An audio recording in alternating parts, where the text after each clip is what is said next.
Du conseil municipal là, du mois de juin. Tout le monde sont présents.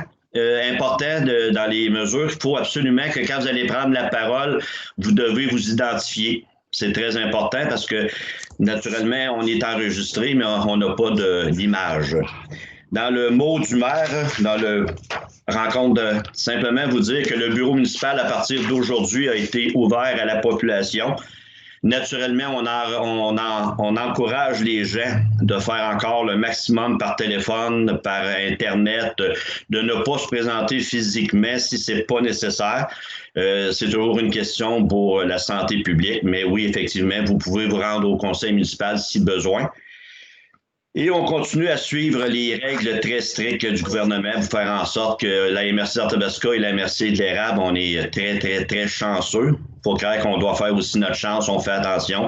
Donc, on continue tous et chacun à prendre nos moyens pour éviter que la pandémie vienne nous toucher plus fortement dans la MRC de l'Érable et Arthabasca.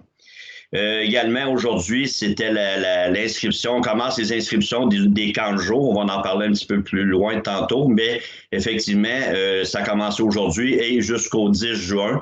Les gens, vous allez constater qu'il y a beaucoup de règles qui ont été mises, il y a beaucoup de règlements, c'est beaucoup plus strict, mais les explications, si vous allez sur le site web, vous les avez. Et vous allez comprendre que tout ça est lié à, encore une fois, la fameuse COVID-19. Bonne nouvelle, le jardin a été ouvert, a été préparé en fin de semaine. On remercie beaucoup Anne-Marie Dion qui s'est occupée de faire la plantation. Fait que là, il nous reste juste à souhaiter que ça pousse, puis les gens vont pouvoir y aller. Et encore là, avec des mesures de sécurité. En ce qui me concerne, c'était le mot du maire. Au point 1, lecture et adoption de l'ordre du jour. On va rajouter à affaires nouvelles, parcs et jeux d'eau. Si vous êtes d'accord, ça me prendrait un proposeur pour la rencontre. Diane propose, Diane Kirouac propose. Parfait, c'est vrai qu'on les a toutes. Vous pouvez aussi juste lever le doigt. Ça va aussi vous éviter, si vous voulez, ouvrir et fermer votre micro. Au point 2, adoption des minutes de la séance ordinaire du 4 mai 2020. Est-ce qu'il y avait des questions? Non, donc ça me prendrait un proposeur. Jean-Philippe. Au point 3, adoption des comptes de la période du 4 mai au 1er juin, le journal des salaires du mois de mai 2020. Est-ce qu'il y a des questions? S'il y a des questions, bien, adressez-la. Pas de questions. Ça me prendrait également un proposeur. Nicolas. Finalement, il y a une couple de points. On devrait probablement avoir tout un point, là, si vous êtes d'accord. Au point 4, la résolution pour joindre un regroupement, la solution de l'UMQ en assurance collective. Là-dessus, Suzanne, je vais te laisser la parole. OK. Comme vous le savez, ou je vous le rappelle, la municipalité, on avait des assurances collectives avec ASQ Consultants. Un groupe de 5 municipalités, de toutes les MRC du centre du Québec, pas les MRC, qui font partie de la MRC du centre du Québec, dont un directeur par MRC. On a rencontré des assureurs, ça fait quand même plusieurs rencontres qu'on a depuis un bout de temps. Et tout ça pour demander des soumissions puis se rendre compte que si on allait avec Mallette Actuaire et l'UMQ, Assurance, Solution UMQ, on sauvait 16,5 les 2 premières années. Donc, c'est la résolution, en fait, c'est pour qu'on fasse plus affaire avec ASQ Consultant et qu'on signe notre contrat. Ben, c'est pas un contrat, en fait, c'est une entente parce qu'on pourrait résilier le contrat n'importe quand. On a demandé l'avis aussi légal d'un avocat là-dedans pour être certain qu'on ne faisait pas d'erreur. Donc, c'est la municipalité qui va en bénéficier parce que vous en payez aussi 50 %. Donc, ça prendrait un proposeur pour qu'on puisse s'en aller avec l'UMQ. Dominique, une question ou tu veux proposer? Question, Dominique? J'ouvre mon micro, c'est correct. Dans le fond, oui. L'UMQ, c'est l'Union des municipalités. J'imagine, Suzanne? C'est l'Union des municipalités du Québec, l'UMQ? Oui, tout à fait.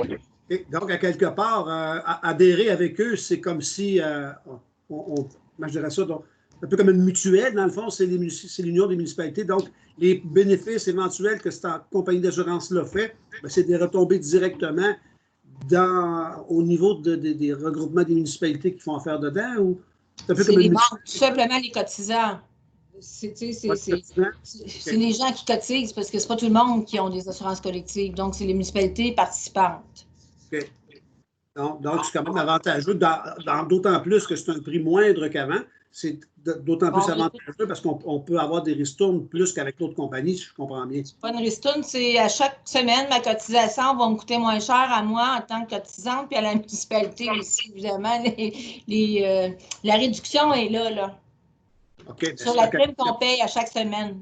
À quelque part, les profits versés les profits engendrés par cette compagnie d'assurance-là, les propriétaires, c'est qui ces propriétaires-là? Non, il n'y a pas de profit, Dominique, dans le sens que nous, on fait un gain. Le gain qu'on fait, c'est que si, exemple, je vais te lancer des chiffres, si à quelque part, ça te fait 100$ par semaine sur ma paye pour cotiser à toute la panoplie d'assurance qu'on a, bien, si là, ça va m'en coûter 16,5 meilleur marché. Comme la municipalité en paye 50 de la prime, bien, la municipalité a fait des économies et moi aussi. C'est dans ce sens-là. Il n'y a pas de gain dans le sens que tu l'amènes. Il n'y a pas de ristourne qui va nous être donnée à la fin de l'année, mais c'est à tous les paiements qu'on paye moins cher. À partir du 1er juillet. Mais qui est propriétaire de ça, de cette compagnie d'assurance-là? Ma lettre actuaire, c'est ceux qui s'en occupent. Puis l'UMQ, c'est ceux-là qui gèrent pour les municipalités. L'Union des municipalités du Québec, c'est un organisme, c'est comme la FQM, si on veut, là, la Fédération québécoise des municipalités. De ce que je comprends, c'est Suzanne qui s'est occupée de ça, mais de ce que je comprends, c'est que l'UMQ a demandé à une firme, l'actuaire, que tu as nommé, d'aller chercher des prix pour ses membres. Puis eux ont recommandé de prendre une firme X parce que ça coûtait, c'est eux qui étaient les meilleurs marchés. En tout cas, je suis parfaitement d'accord. C'est juste que vous essayer de décortiquer un petit peu la propriété. D'après ce que je peux voir, il n'y en a pas de propriété. C'est l'Union des municipalités du Québec qui a mandaté une firme d'actuaires pour dénicher le meilleur contrat possible. Exact. OK. Et maintenant, au niveau des protections, est-ce qu'il y a des avantages ou si c'est exactement la même affaire que vous aviez avant? On a la même protection. OK. Moi, votre honneur, je n'ai pas d'autres questions. Si personne n'a des questions, je pourrais le proposer, sinon que les autres posent leurs questions. Puis en passant, le dialogue qui s'est fait là, dans les 2-3 dernières minutes, c'était Dominique Poulain avec Suzanne, la directrice générale. Est-ce qu'il y a d'autres questions? Non. Donc, Dominique, il propose. Ouais. Parfait, merci.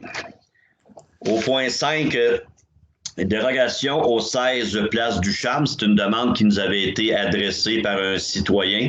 Donc, la dérogation, elle a été, on a eu une séance, un atelier, on en a discuté tous ensemble pour effectivement donner le go aux citoyens. Donc, ce soir, ce serait simplement de le mettre en bonne et due forme avec une résolution à l'appui, comme de quoi qu'on a accepté le changement que les citoyens nous ont demandé, qui était une clôture qui était un peu plus haute que la normale, mais vu qu'elle était sur le côté de la rue et non pas sur la façade et que en même temps, bien, ça pouvait aider beaucoup le citoyen et toute la rue, dans le fond, dans la place du Charme pour le sable et les vents et tout qui sont dominants, bien, on a accepté la dérogation.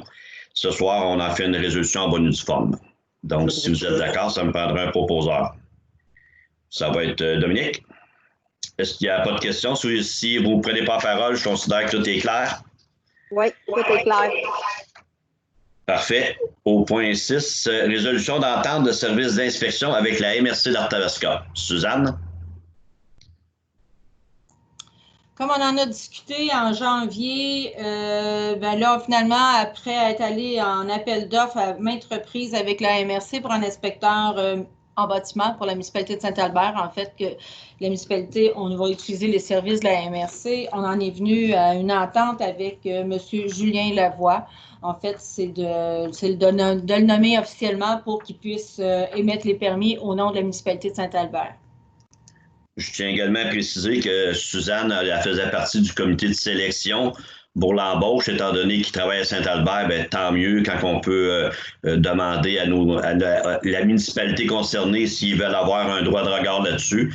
Et de ce que j'ai eu comme commentaire de la MRC, c'était un très bon candidat qui devrait livrer la marchandise. Puis on y voit un bel avenir, cette nouvelle personne-là à la MRC d'Arthabasca.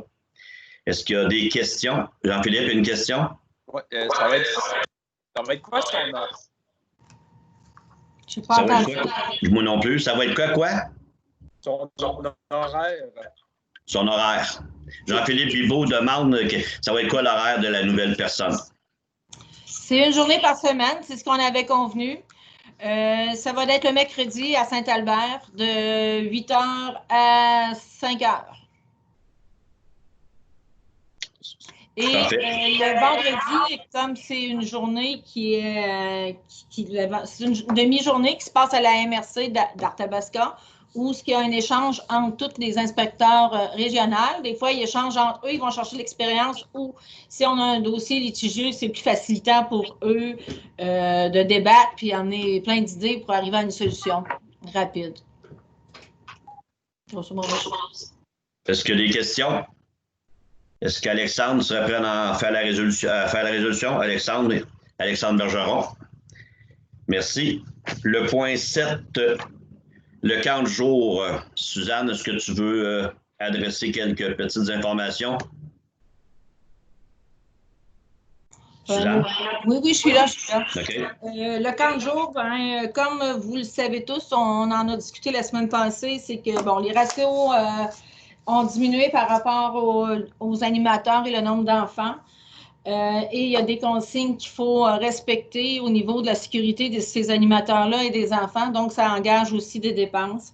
Il va falloir diviser la salle du pavillon pour former, mettons, 2 groupes dans la salle du pavillon, un 3e groupe dans la salle des jardins, ainsi qu'un 4e groupe qu'on va faire sur le terrain de pétanque. Tout ça amène des dépenses et aussi, il va falloir inventer pour avoir des jeux pour jouer dehors et non pas des petits jeux de maison qu'on ne pourra plus utiliser parce qu'on va passer nos journées à désinfecter des casse-têtes, ça n'aura pas d'allure ou peu importe. C'est un exemple. Donc, tout ça amène qu'en faisant les budgets, on s'était dit qu'on allait manquer de sous. Parce qu'on a besoin du même nombre d'animateurs cette année comparativement à l'an passé pour 80 enfants l'an dernier puis 27 enfants cette année. Donc, le conseil, suite à notre discussion, vous avez opté pour ajouter un budget supplémentaire de 4 000 $ cette année, mais on avait déjà 7 000, donc la municipalité va contribuer pour 11 000 $. La nouveauté que j'ai aussi ce matin, puis Alain, tu ne sais pas, je n'ai pas pensé de t'en parler, c'est que j'ai eu aussi un appel du député, de l'attaché politique du député Alain Reyes, que la municipalité aussi, on avait demandé un projet pour une personne dans l'Emploi Canada. Et au niveau du loisir, on avait eu deux personnes, mais là, à la municipalité aussi, on en a un. Fait que je m'étais dit que si nous, on manquait si Clément n'avait pas besoin de l'aide de toute cette personne-là, on pourrait aussi l'appliquer avec les loisirs, puis on m'avait dit que c'était faisable. Donc, c'était ça aussi que je voulais vous partager, qu'on pourrait avoir une ressource supplémentaire pour aider pour le terrain de jeu.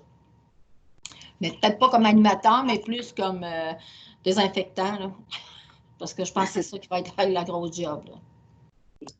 Ça fait le tour pour moi, Alain. Parfait. Alors, c'est correct, Suzanne. Vu qu'on est enregistré, je voulais que nous autres, c'est sûr, on était tous au courant parce qu'on en a parlé la semaine passée, mais que la population soit au courant. Est-ce qu'il y a des questions? J'aimerais proposer pour le budget supplémentaire, si c'était possible. Oui, on va voir s'il y a des questions pour faire une résolution. Donc, y a-t-il des questions? Non. Donc, dans un premier temps, on avait déjà mis 7 000 au budget, c'était déjà fait. Là, on a rajouté 4 000 $, on en a parlé, nous, en séance de travail la semaine passée. Donc, il faudrait faire une résolution pour être en bonne et due forme, là, pour le 4 000 $ additionnel. Jean-Philippe est prêt à proposer. Diane, baisse ton écran un petit peu, Diane. OK, comme ça. L'autre sens. Encore un petit peu. Comme ça? OK, parfait. Ça devrait être pas pire. C'est Dominique qui m'a fait un commentaire, probablement que son écran est trop petit. Bref, OK. Fait que c'était correct pour la résolution, puis pour c'est correct pour la résolution, Suzanne? Oui, parfait, merci. OK.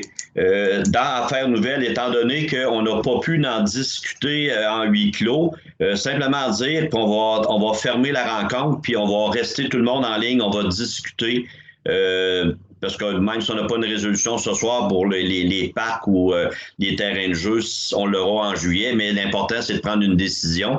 Les décisions, bon, on fait ça, on prend la peine d'en discuter tout le monde ensemble. Là. Fait donc, simplement vous dire qu'Affaires nouvelles en ce qui me concerne, parcs et jeux d'eau, à la levée de l'Assemblée, on va rester, on va en discuter. Est-ce qu'il y a des gens qui voulaient rajouter des points?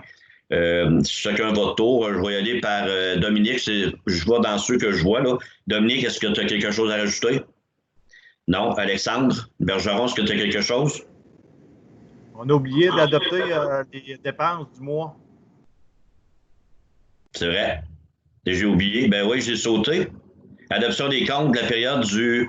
non, il me semble que je ne l'ai pas fait. Ah, Non, c'est Nicolas qui a adopté les comptes. Non, je l'ai Nicolas. Parfait. Oui, il me semble que je l'avais fait, là, mais en tout cas, c'est Nicolas qui l'a fait, Alexandre. Okay. Est-ce que, dans Affaires nouvelles, est-ce que tu as quelque chose, Alexandre? Non. Parfait. Nicolas, est-ce quelque chose? Diane? Non. Affaires nouvelles, Mélanie? Affaires nouvelles? Non. Jean-Philippe, Affaires nouvelles? Non plus. Donc, c'était une petite séance qu'on avait. Oui, Suzanne? Oui. Moi, j'aimerais juste, c'est pas des affaires nouvelles, sauf que vous savez que Ferme Lancy avait déposé une étude d'impact environnemental, mais ça va être entendu par le BAP ces jours-ci. Fait que s'il y en a qui veulent suivre ça, je pourrais envoyer le lien, parce que là, je perds la date, mais j'avais eu un petit rapport de Mme Barrington là-dessus. Là. Oui, ça serait bien. Envoie-nous le lien pour si jamais il y a des gens qui veulent le suivre, la séance. Là. Donc, si vous êtes d'accord, on a épuisé l'ordre du jour, 17h21. Ça me prendrait un proposeur pour la levée de l'Assemblée. Alexandre Bergeron. Donc, merci beaucoup tout le monde et au plaisir de se revoir en juillet. Et ceci met fin à la rencontre. Merci. J'ai